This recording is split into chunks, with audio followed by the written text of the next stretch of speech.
আমাদের এই দেশ সবুজ শ্যামলে ঘেরা। এটা আমাদের নেত্রকোনা শহরে পৌঁছানোর আগে শ্যামগঞ্জ পার হওয়ার পরে এই ভিডিওটা করা।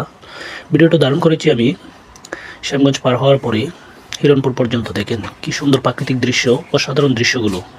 গ্রামে গেলে মনে হয় হারিয়ে যাই, প্রাকৃতিক দৃশ্যের মাঝে কোথায় যেন হারিয়ে যাই। অসাধারণ দৃশ্য দেখেন, গাড়িটি রানিংয়ে ছিল এই অবস্থা ভিডিওটি করা। অসাধারণ প্রাকৃতিক দৃশ্য, মনোমুগ্ধকর, মন চাই হারিয়ে যাই। এই মায়াবী এই দৃশ্যগুলো দেখে মনে হয় গ্রামে থেকে যাই, কিন্তু থাকতে পারি না। প্রাকৃতিক দৃশ্য দেখতে যেতেই হয় আমাদের। অনেক সুন্দর দেখেন, এই দৃশ্য দেখার জন্য আমরা ছুটে যাই গ্রামে।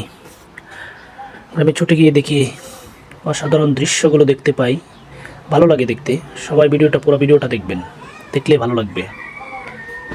অনেক সুন্দর একটি জায়গা, সবারই মন চাই যেতে, ঘুরতে। এই জন্য বেশি বেশি ঘুরতে হবে প্রাকৃতিক দৃশ্য দেখার জন্য। সবাই একটু ঘুরতে মন চাই, সবাই একটু ঘুরবেন বেশি বেশি করে। দেখেন গ্রামে যাওয়ার ভিডিও অনেক সুন্দর করেছি ভিডিওটি। তো আপনাদের কেমন লাগে সেটা আমি জানি না, সবাই কমেন্টে জানিয়ে দিবেন। অনেক সুন্দর ভিডিও, আমার ভালো লেগেছে। প্রাকৃতিক দৃশ্য অসাধারণ। সবাই একটু দেখতে যাবেন, যার যার গ্রামে সবাই যাবেন, ভিডিও করবেন, ভিডিও করে পোস্ট করবেন, তাহলে মানুষ দেখতে পারবে। দৃশ্যগুলো দেখে মানুষের ভালো লাগে। গ্রামকে অনেক ভালোবাসে যারা, তারাই তো গ্রামে যাবে। যারা শহরকে ভালোবাসে শহরেই তো দেখে যাবে। তো ভিডিওটা দেখবেন ভালোভাবে। অনেক সুন্দর প্রাকৃতিক দৃশ্য, অসাধারণ। এই যে গাড়িগুলো চলতেছে, রাস্তা দিয়ে যাচ্ছি আর ভিডিওটি করছি। সিএনজিতে বসা আমি। সবাই ভিডিওটা দেখবেন ভালোভাবে একটু। পুরো ভিডিওটা দেখে কমেন্টস করে জানাবেন আমাকে, এমন ভিডিও যেন আরও আপনাদের মাঝে উপহার দিতে পারি। আমার কাছে ভালো লাগেছে, আপনারা দেখেন।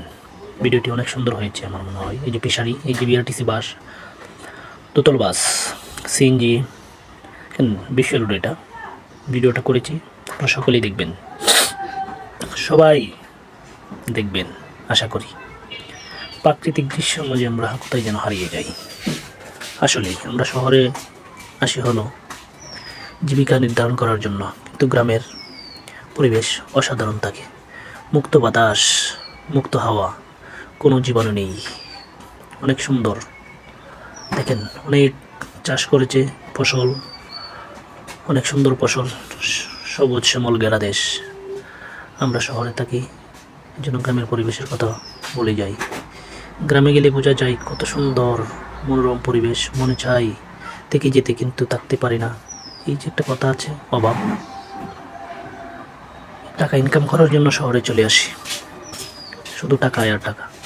কবে যে সফলতা পাবো সেটা হয়তো জানি না, উপরওয়ালা জানে।